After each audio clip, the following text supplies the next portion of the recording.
our DMD and Chief Financial Officer is present. Mr. Mohammed Ghan, our Financial Controller, DGM Finance is present. Mr. Mohammed Shahzad, our Manager, MIS and Budgeting is present. I'm the Company Secretary, Shahzad Aminullah, and with us over here is also Shayan Satri, who's our Assistant Company Secretary, and of course our IT support, Mr. Omar. Over to you, Madam. Screen share, the screen share.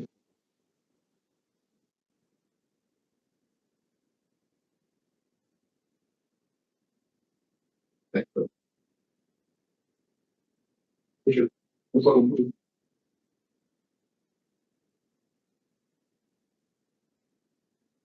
Very good. Bismillahirrahmanirrahim. We'll start off with a short presentation. First of all, this is the corporate profile of the Pakistan Refinery. This gives us the satellite view of the company and the operational network, as most of you would have seen in our annual report as well. This operational network shows the integration of the refinery with the port and with the supply logistics.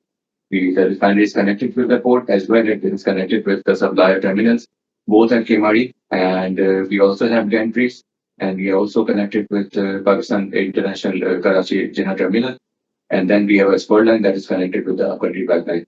And then we can move forward. Next slide. This is a snapshot of the annual results. As you all know that this corporate briefing session is primarily for the annual results of 2025. This shows that Thank you. This shows that the company incurred a loss after taxation of 4.6 billion last year against the profit of 4 billion in the year ended 2024. Well, the main reason was the depressed refining margins in the pricing and global depressed refining margins that resulted in losses. Well, as you have seen yesterday that we have already announced the quarterly results, those the depressed refining margins have the trend has reversed somewhat and the refinery has earned a profit of 1 billion. And this chart on the right, this shows the trend of our revenues and profitability over the last 5 years.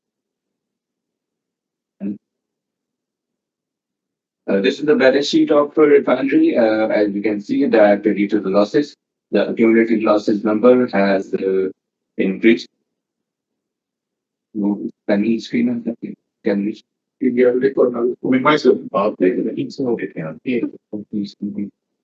Yes, the accumulated losses or the net equity position have reduced from 29 billion to 26 billion. The main reason was the losses that the company suffered in the year. And other items are already there. You have already seen that in our annual report. And we can answer any questions if there can move on.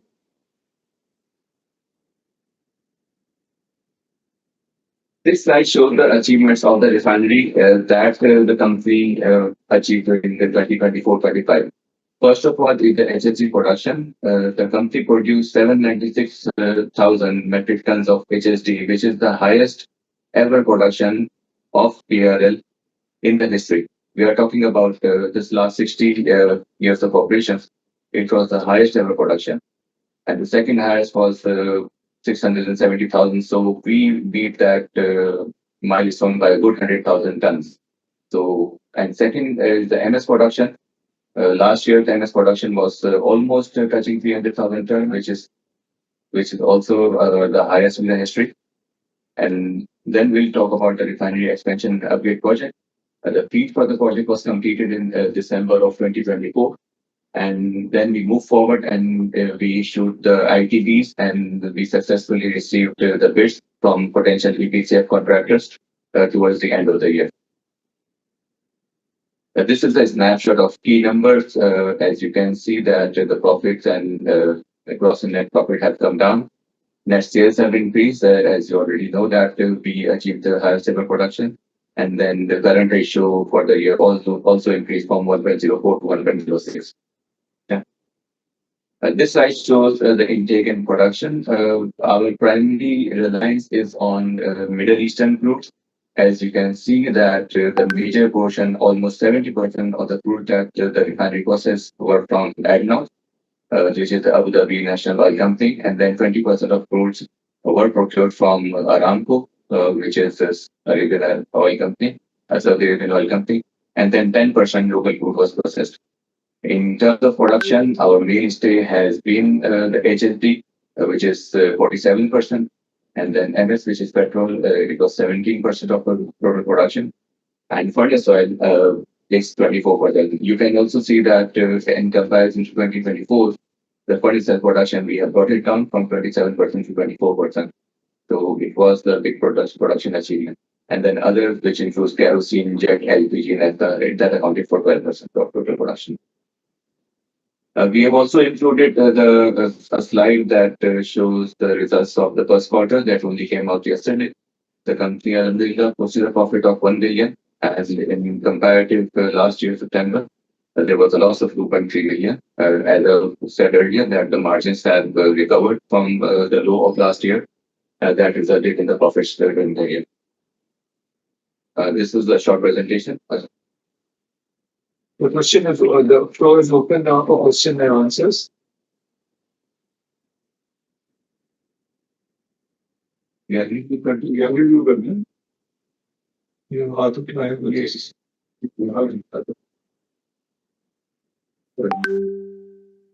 Abdul Moisa.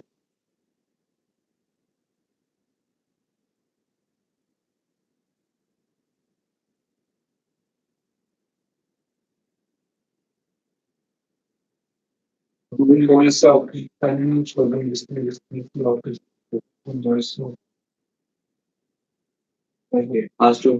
Ask one. Okay. Moisa, floor is with you. Abdul Moiz sahab आपको आवाज आ रही है? Let's move to the next person. Then we just waste time like this. Sorry, we can't hear you, and we are asking now Miss Samia Mukhtar. Ask to unmute here. already clicked the ask to. But yeah, My question is, what is your outlook on the refining margins going forward? और दूसरा अपनी capacity utilisation के ऊपर भी बताइएगा कि during this quarter आपकी capacity utilisation कैसी रही sorry, है? Samia, before you go any further, can you please कि आप प्लीज दोबारा से सवाल कर लें, आपकी शुरू में आवाज नहीं थी आ रही, प्लीज स्टार्ट अगेन. मेरा सवाल ये है कि जी मेरा सवाल ये है कि रिफाइनिंग मार्जिन्स को नेक्स्ट 6-9 मंथ्स में आप कैसे देखते हैं? दूसरा कैपेसिटी यूटिलाइजेशन के ऊपर भी अपना एक व्यू पॉइंट दे दीजिएगा. आई थिंक सितंबर से प्लांट फुली ऑपरेशनल था, इसके ऊपर भी क्लैरिटी दे दीजिएगा.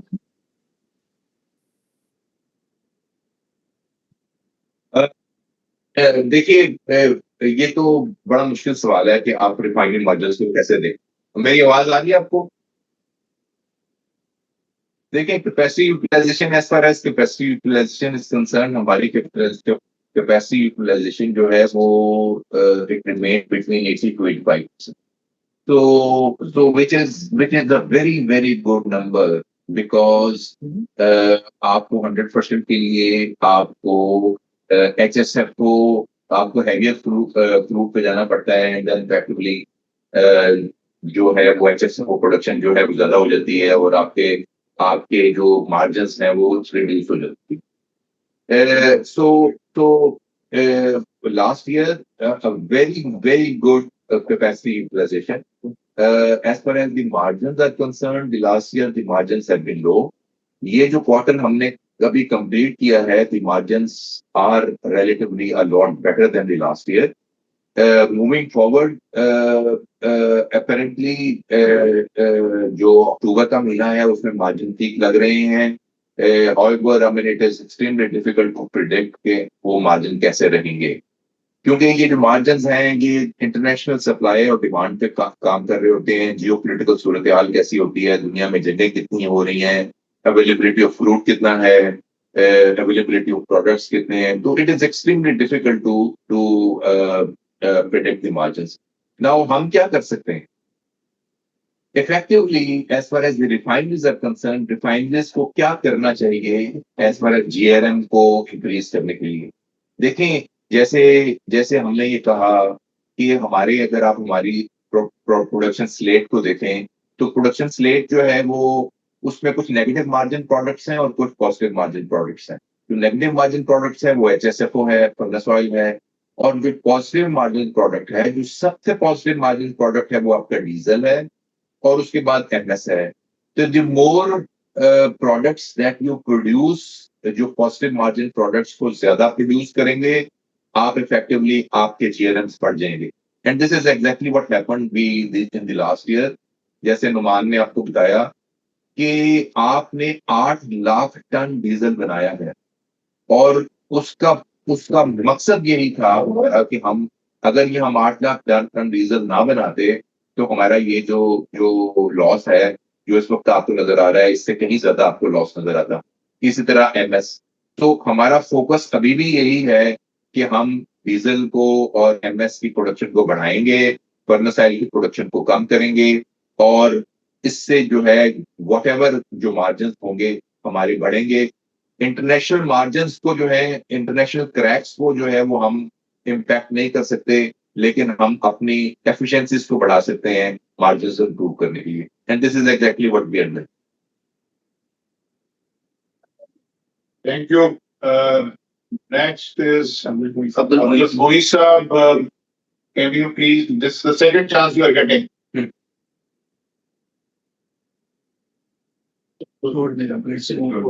Let's move to the Assalamu alaikum. Sir, this is Mohammed Fazil. Fazil. Hello. जी sir, this is Fazil from providers capital. Sir मेरे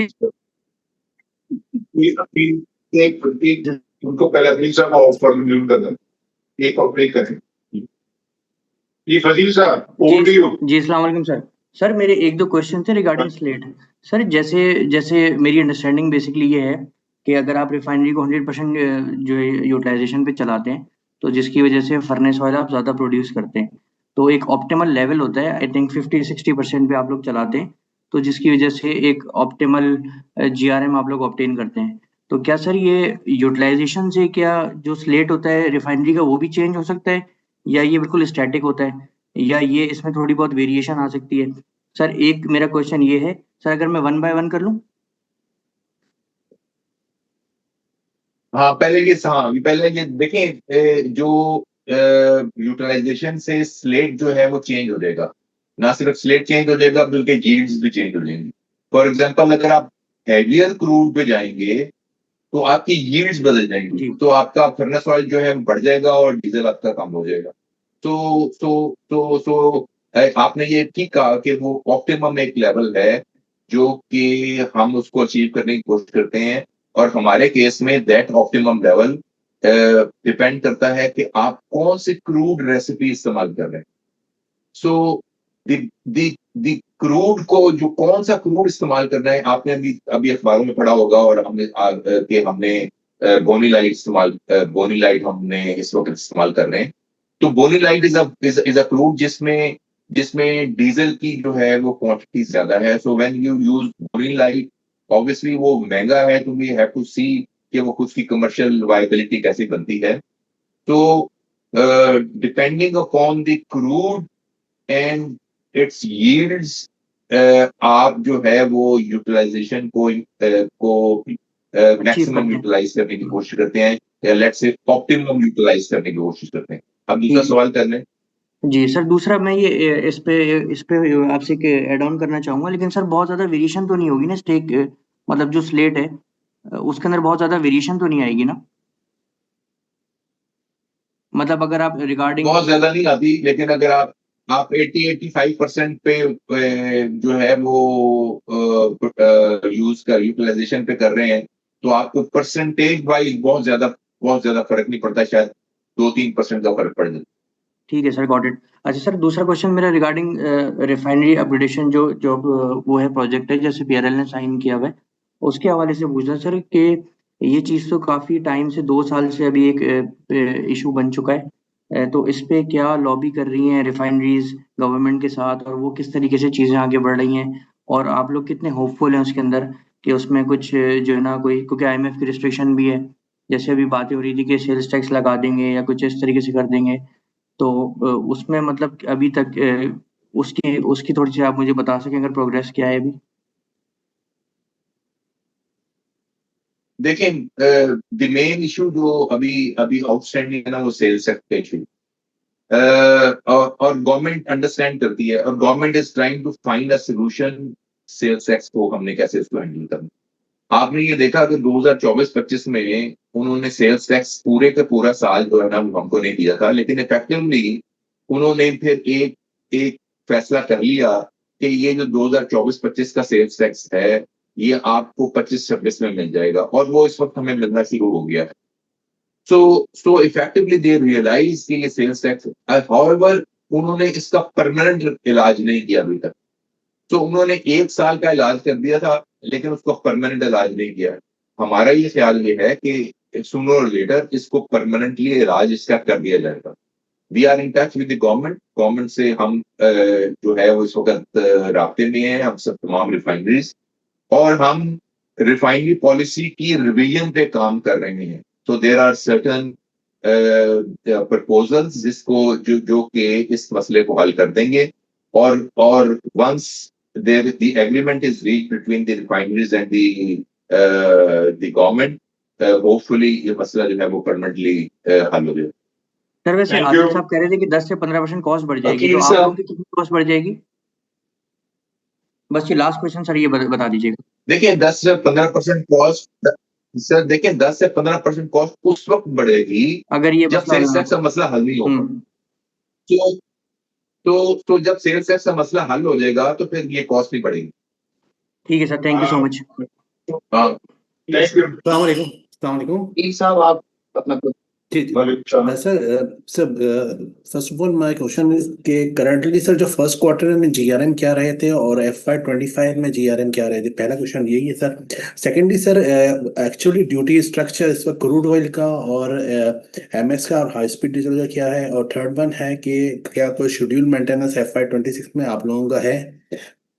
यही 3 क्वेश्चन है। देखिए शेड्यूल मेंटेनेंस तो हमारा जो है वो फर्स्ट क्वार्टर में हो गया है। So the rest of the year में अभी कोई शेड्यूल मेंटेनेंस नहीं। सो एक तो ये बात है।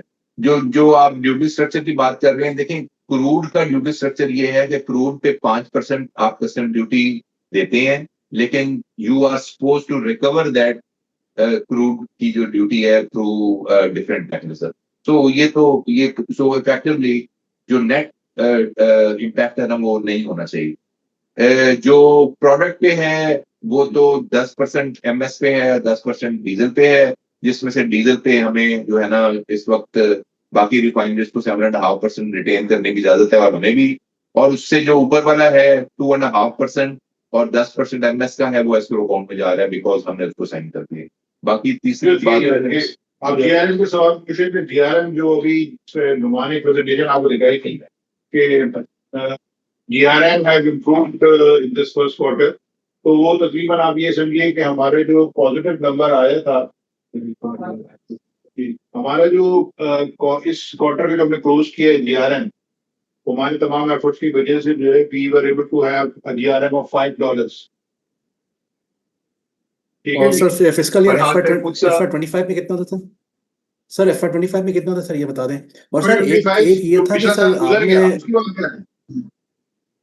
जी जी जी, और सर इसके अलावा यूएस से आप लोगों ने सैंपल मंगवाया है उसमें क्रूड ऑयल का, सर उसके बारे में भी कुछ बता दें। नहीं, हमने नहीं मंगाया। हमने यूएस से कोई ओके क्रूड के सैंपल्स नहीं मंगाए, तो सिर्फ मंगवाए। We are not the ones who okay have asked for any this.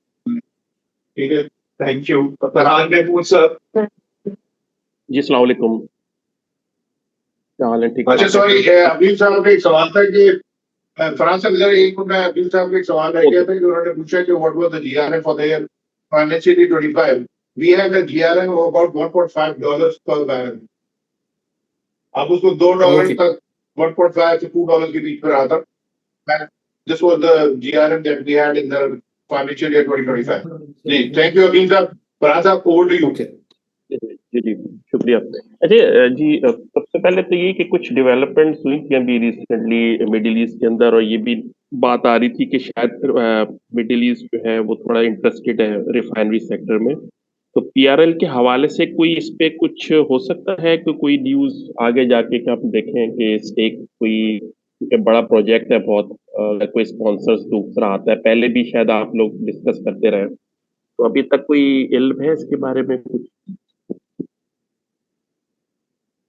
ये सबसे ज्यादा इनको पीआरएल को होगा इस मामले में कि क्या मामला है, क्योंकि पीआरएल का प्रोजेक्ट ही जो है वो सबसे मेच्योर्ड स्टेज पे है as far as refining projects are concerned, upgrade projects are concerned. So yes, you are right.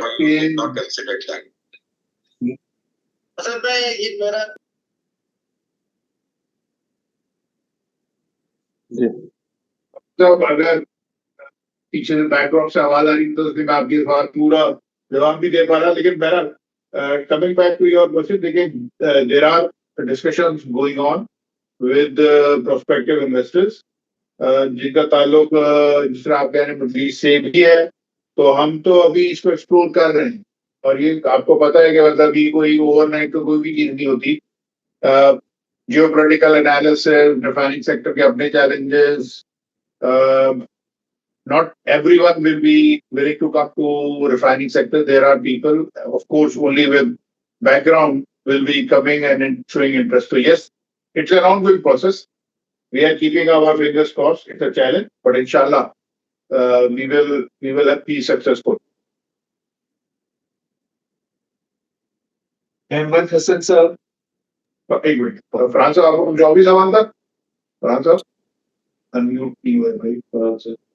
Hello अस्सलाम वालेकुम। जी हेलो, आपका हेलो जी फरहान साहब आपको हेलो कोई और सवाल भी था?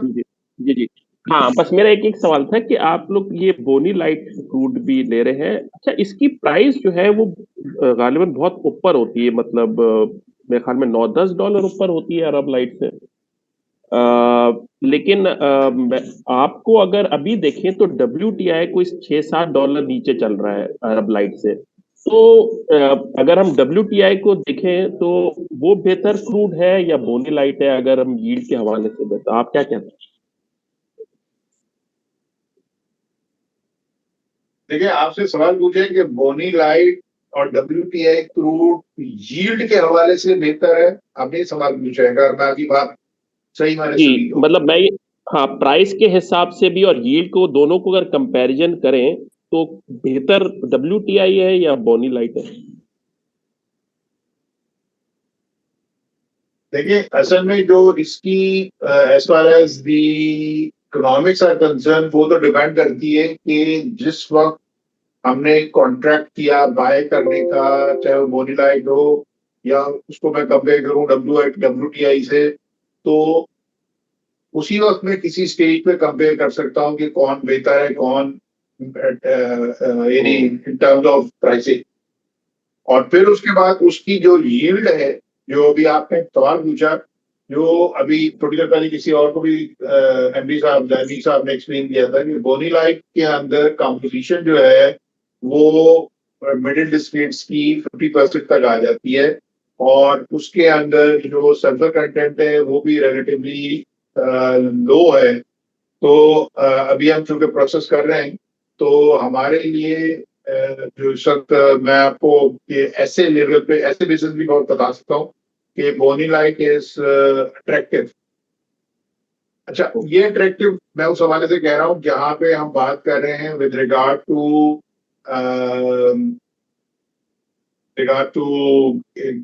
Comparable crudes of Middle East. WTI के मुताबिक मेरे पास कोई ऐसा इंफॉर्मेशन है नहीं कि वो हमारे लिए कितना सूदमंद होगा, उसका मेरे पास कोई रेडी ऐसे है नहीं, तो मैं उसका जवाब दे नहीं सकूंगा। Thank you. Will go to next person. साहब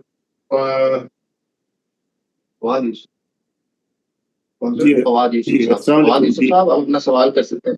जी अच्छा, मुझे सिर्फ आपसे ये पूछना था कि आपका जो रिफाइनरी का प्रोजेक्ट था अपग्रेड और एक्सपेंशन का, उसका भी स्टेटस क्या है?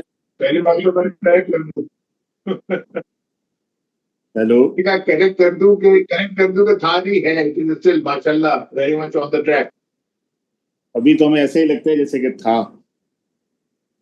सर बताएं उसका तो क्यों लगा? स्टेटस बताएं सर, क्योंकि वो हो ही ये नहीं तो रहा उसका आप लोगों स्टेटस से। अभी सॉरी इमरान, एक चीज मैं आपकी इजाजत के साथ बोल दूं, जो आपको इमरान साहब कह रहे हैं, आप कह रहे हैं आपको लगा ऐसे, आपने हमारी एनुअल रिपोर्ट जरूर पढ़ी होगी और उसके ऊपर उसका स्टेटस लिखा हुआ है, और अब लेट इमरान कंटिन्यू, वो आपको मजीद बता देंगे। लेकिन मेरे ख्याल में आप शायद आपने देश से ज्वाइन किया, we have just showed a presentation. आपकी नजर से वो प्रेजेंटेशन गुजरी थोड़ा सा? जी जी, मैं वो देख लूंगा। थोड़ा मुख्तसर बता दें आपका इसका कैपिटल आउटले क्या है और कब तक। ये मैं इसीलिए कह रहा हूँ कि मैं इसीलिए आपको कह रहा हूँ कि मैं आपकी तस्दीक कर रहा था कि आपने जब कहा कि आपका प्रोजेक्ट था, तो मैं उसकी तस्दीक कर रहा हूँ कि था नहीं, माशाल्लाह है, और इंशाल्लाह भी हम उस पर काम जो कर रहे हैं तो we will make it a success. अल्हम्दुलिल्लाह हम उस पर काम कर रहे हैं, देयर हैज बीन प्रोग्रेस। अभी आपको मैं दोबारा रिपीट कर देता हूँ कि हमने फीड जो फ्रंट एंड इंजीनियरिंग डिजाइन का काम था वो दिसंबर 2024 में कंप्लीट कर दिया। उसके बाद हमने ITB for EPC contracts float की। उसके जवाब में हमें ईपीसी बिड्स रिसीव हो गई हैं और उन ईपीसी बिड्स की अभी इवैल्यूएशन हो रही है। तो ये तो प्रोग्रेस हो रही है, तो था नहीं है। This sir is the further only question further है। क्या है, क्या कैपिटल कमिटमेंट क्या है, और ये आपका उसके सेल टैक्स का इशू आ गया है, ये सब कब तक रिजोल्व होगा और ये आगे कब, किस तरह और कब इम्प्लीमेंट होगा? देखिए सेल्स सेट के ऊपर अगेन आप शायद मिस कर गए थोड़ी देर पहले। जाहिर साहब ने काफी, I don't want to repeat myself, मेरी रिक्वेस्ट होगी कि आप तमाम हजरात से कि वो सवालों को रिपीट ना करें, अदरवाइज टाइम हमारा नेसेसरी जो उसमें हो जाएगा। लेकिन मैं लास्ट टाइम बता देता हूँ कि सेल्स टैक्स के इशू के ऊपर काम हो रहा है, गवर्नमेंट से एंगेजमेंट चल रही है और उसको कोशिश की जाएगी। Government is aware of the challenge जो कि क्रिएट हो गया रिफाइनरीज के लिए पर्टिकुलरली, और 2024-25 का जो सेल्स टैक्स का इम्पैक्ट था गवर्नमेंट ने उसको रीइंबर्स करना भी शुरू कर दिया। हमें उसकी रीइंबर्समेंट शुरू हो गई है, लेकिन ये टेम्परेरी सॉल्यूशन को हम परमानेंट चाह रहे हैं सॉल्व होना। तो this is the status and मेरी रिक्वेस्ट अगेन हुई है कि सेल्स टैक्स इशू के ऊपर सवाल अगर हमने कर लिया तो उस पर दोबारा ना करें, पहली बात तो ये। Now when you said what is the capital structure, अभी तो जिसका मैंने आपसे कहा फवासा के प्रोजेक्ट की ईपीसी बिड रिसीव हुई है, फाइनेंशियल क्लोज इसके बाद का स्टेज है, और इससे पहले जाहिर बात है बहुत सारे और भी मराइल हैं। हमने निगोशिएट करना है प्राइस को विद द ईपीसी कॉन्ट्रैक्टर्स। ये तमाम चीजें जो है साल डेढ़ साल के अंदर जो है मटीरियलाइज होंगी। फाइनेंशियल क्लोज पाकिस्तान के गिवन सिनेरियो को रखते हुए प्रोजेक्ट की कॉस्ट को, जब when we are looking at a project of almost $2 billion, तो ये तो एक बहुत बड़ा नंबर है, और उस हवाले से फाइनेंसिंग की रिक्वायरमेंट भी इतनी ही हाई है, तो इसलिए एक चैलेंज है।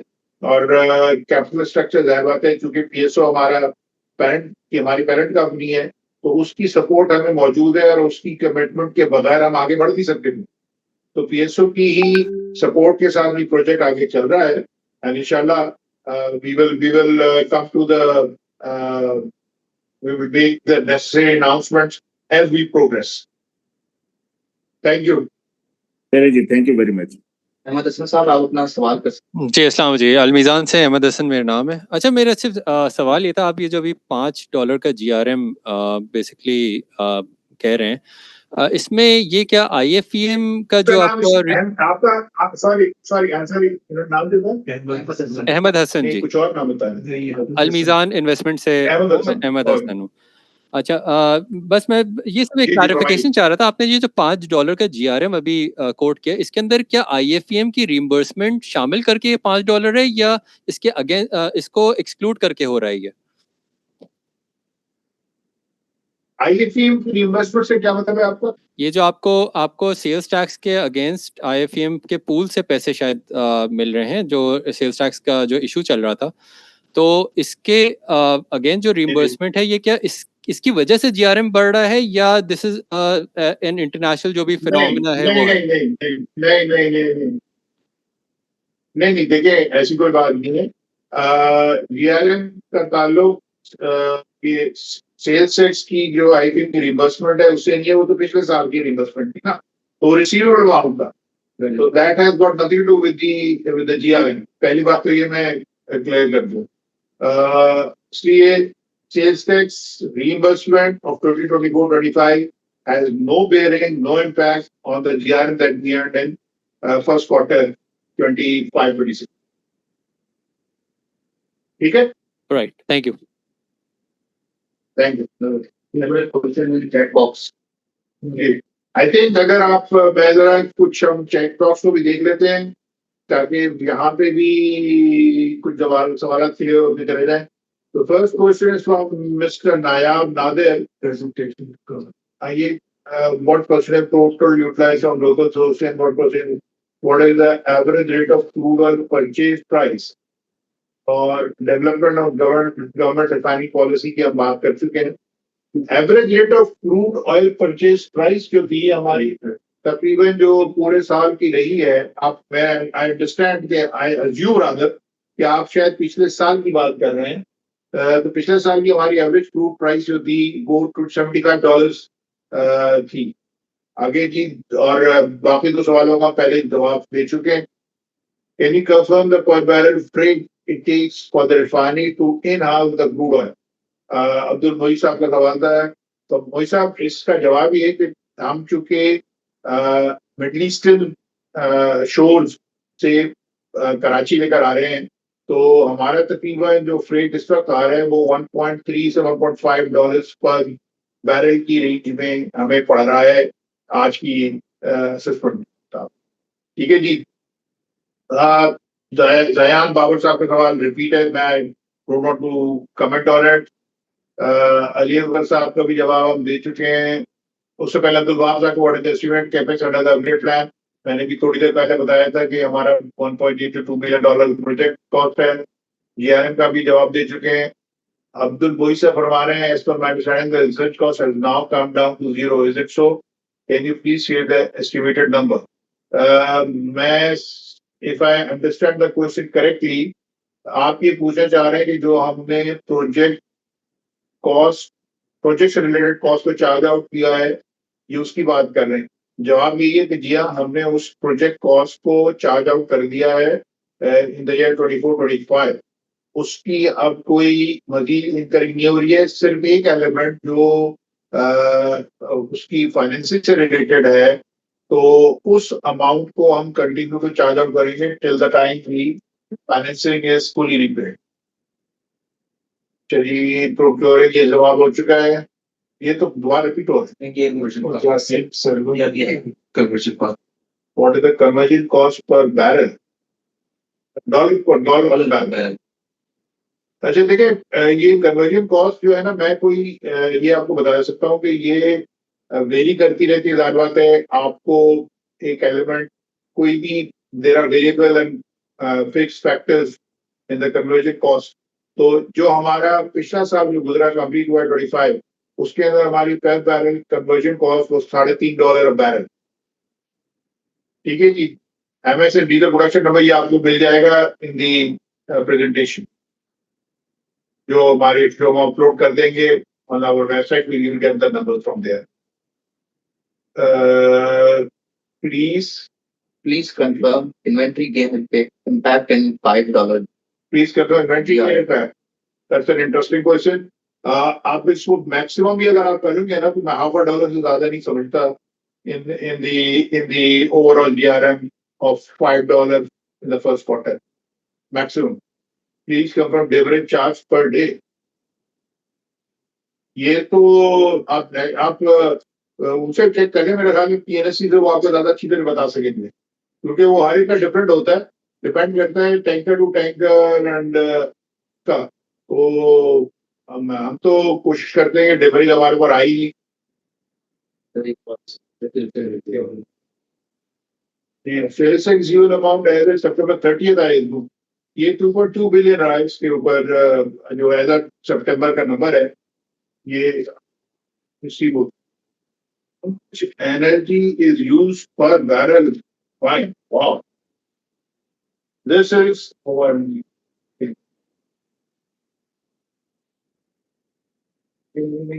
ये अब सवाल जो है, आप डॉलर टर्म में पूछना चाह रहे हैं या आप मुझसे मेगाहर्ट्ज और उसकी बात करने जा रहे हैं, किलोवाट की?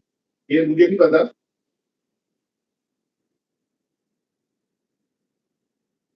आप ऑपरेटिंग कॉस्ट मैंने अभी पहले बता दी है। डॉलर टर्म से अच्छा, अभी ऐसे डॉलर टर्म्स बता रहे हैं। एनर्जी नहीं, अब मैक्सिमम जो डॉलर टर्म्स में आ रही है वो $1 के राउंड अबाउट आ रही है एनर्जी कॉस्ट हमारी। और लेकिन एनर्जी कॉस्ट में बहुत सारी चीजें शामिल होती हैं, गैस भी है, इलेक्ट्रिसिटी भी है, और फ्यूल वगैरह भी जो हमें इस्तेमाल करना पड़ता है, हमारे बर्नर्स, फर्नेसेस, वो सब शामिल होते हैं। इसलिए मैंने कहा आपको क्लैरिफाई कर दूं। Energy requirement total in financial year 25 megawatt. हम तकरीबन हमें जो रिक्वायरमेंट आती है वो आती है 3.5 to 4 megawatt per day. Sorry? 1. So यार मैं बेग पार्ट नहीं तो मैं आगे चला 2 मेगावाट पर डे तकरीबन हमारी होती है। तो आप उसको अगर 365 डेज पे रखते हैं तो that is the number you will get for the megawatt. Operating cost हमने बता दिया है, जिससे being levied on PRS crude oil board. ये एक अभी रिसेंट फिनोमेना डेवलप हुआ है, और yes PRL will also be subjected to the same. हम इसको डिबेट कर रहे हैं, डिस्कस कर रहे हैं पूरे इंडस्ट्री लेवल पे।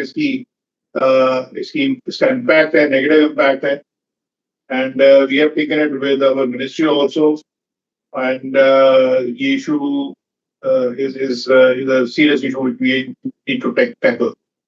What is the duration of the company's crude oil payment cycle? 30 days users. Operating cost dollars per barrel. Please confirm again. मैंने बता दिया जनाब, $3.5 मैंने आपसे कहा कि PRM की ऑपरेटिंग कॉस्ट थी। आप अगर एनर्जी की बात करें उसमें तकरीबन एनर्जी वो $1 का है। मेरे ख्याल में अब हम वी गो विद ये लास्ट क्वेश्चन अब बादशाह साहब के, क्योंकि due to sales tax exemption that our total amount expected to be reimbursed. What is the total amount of loss incurred? देखिए, हमें फाइनेंशियल ईयर से सेल्स टैक्स के हवाले से कोई लॉस नहीं है, वो हमने उसको रिसीवेबल में कन्वर्ट कर दिया था। 2.2 बिलियन का नंबर था, और उसके अंदर से जो we have received we have started receiving amounts. Almost 370 million हमको रिसीव हो गया था अभी सितंबर के अंदर। Thank you. We will now go to the questions raised by दोबारा रेस में पहले सवाल करें, एक-एक करने के बाद Abdul साहब, you are given another chance. Yes sir, thank you sir, thank you sir. Sir first of all sir ये मुझे मालूम करना था कि इस वक्त जो LC कंफर्मेशन चार्जेस हैं, जो कि पहले एक जमाने में काफी ज्यादा हायर साइड में होते थे, अब कितने हैं? कम हो गए। यह बैंक के ऊपर हमारा डिपेंड करता है कि how good our relationship is with the bank, और इसके साथ साथ पाकिस्तान की क्रेडिट रेटिंग भी अल्हम्दुलिल्लाह बेहतर हुई है, तो overall confirmation charges have significantly come down. अब कितने होंगे? पहले जो 2%? 5%, 6% के नंबर्स थे वो सिग्निफिकेंटली कम आ गए, कम हो गए। 1 से 1.5% पे भी कंफर्मेशन का एलिमेंट आ चुका है। सही सर। और सर ये सर एक और था सर, अगर आप क्रूड ऑयल पेमेंट का पूरा साइकिल अगर बता सके कि कितने दिन का होता है, 30 डेज का होता है, 45 डेज का होता है? मैंने अभी बताया, अभी मैंने शायद आप मिस कर गया, अभी का सवाल था। मैंने कहा 30 डेज यूजर्स दिए from the date of DL. ठीक है, ओके ओके, ठीक, thank you sir. Thank you. Last question मेरा ख्याल में फवाद साहब सिक्योरिटीज प्राइवेट लिमिटेड से, फवाद साहब ये लास्ट क्वेश्चन है फ्रॉम योर साइड। उसके बाद अगर मुझे चैट में भी 3-4 सवाल नजर आ रहे हैं शायद, तो हम उनको रिस्पॉन्ड करके then will close this section. Fawad Sahab ji, मैं अपना सवाल पूछ चुका हूँ जी, thank you. Okay, thank you. Then we'll ask, look at these last questions. What is the one-time shutdown and startup cost of the ये सवाल कुछ क्लियर नहीं है। What is the one-time shutdown and startup cost of refinery? ये सवाल कुछ वादे नहीं हो सका, इसका मकसद क्या है? Does PRL charge levy on furnace oil to IPP. IPP, जाहिर बात है जो गवर्नमेंट ने लगा दी है, अगर आईपीपी सबसे खरीदेंगी तो वो 82,000 प्लस 3,000 जो करंट कार्बन लेवी है, तो आईपीपी अगर हम चलेंगे तो 85,000 रुपीज के करीब जो लग रही है वो उस पर चार्ज किया जाएगा। अभी तक जब से लेवी हुआ है किसी आईपीपी ने, to the best of my knowledge, furnace oil खरीदा नहीं। कंफर्मेशन आर्टिकल में बात करी, why finance cost has increase significantly despite reduction in time. ये किस पीरियड से रिलेटेड सवाल है? अगर ये जो जून से रिलेटेड है, जून से रिलेटेड ये सवाल क्लियर कर देंगे, क्या क्लियर करते हैं या इस जून से कुछ रिलेटेड सवाल या सितंबर से, या हम अपना सवाल चैट में क्लियर कर देंगे सर, whether ये जून से रिलेटेड सवाल पे what up new refinery cost तो मैंने बता दी। न्यू रिफाइनरी कॉस्ट फिर साहब अगेन आपके सवाल जो है ना वो काफी जनरल से हो रहे हैं। पहले Q1 रिलेटेड क्वेश्चन है फाइनेंस कॉस्ट। फाइनेंस कॉस्ट में आपको पता होगा कि हमने स्टॉक एक्सचेंज में अनाउंसमेंट भी की थी, जो फीड फाइनेंसिंग हमने ली है from TSO lately towards the end of last year, जो कि लास्ट ईयर नहीं थी, और उसमें हमने जैसे दिसंबर में फीड कंप्लीट की तो सर्टेन फीड की फाइनेंसिंग लॉन्ग टर्म जो हमने कॉल किए, तो करंट ईयर में उसका फुल क्वार्टर का इम्पैक्ट है, और लास्ट ईयर कंपैरेटिव पीरियड में ये बहुत इतना सिग्निफिकेंट नहीं था। तो जो amount of long term loans हैं उनके इंक्रीज की वजह से ये हमारी कॉस्ट इंक्रीज। ये मैं अकील साहब के सवाल के जवाब नहीं दे सकूंगा, what is the new refinery cost. ये मैं सॉरी, मैं आपको एक नंबर दे दूंगा जो कि, क्योंकि आप अगर डीप कन्वर्जन रिफाइनरी की बात कर रहे हैं, किस कैपेसिटी की बात कर रहे हैं, there are too many moving parts to it, तो आई एम सॉरी ये सवाल जवाब हमसे हो नहीं सकेगा। Since there are no other questions, I think we can close the session. हाँ, मेरे ख्याल में कोई और Thank you very much. कोई नहीं sir, thank you very much. Recording stopped.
है।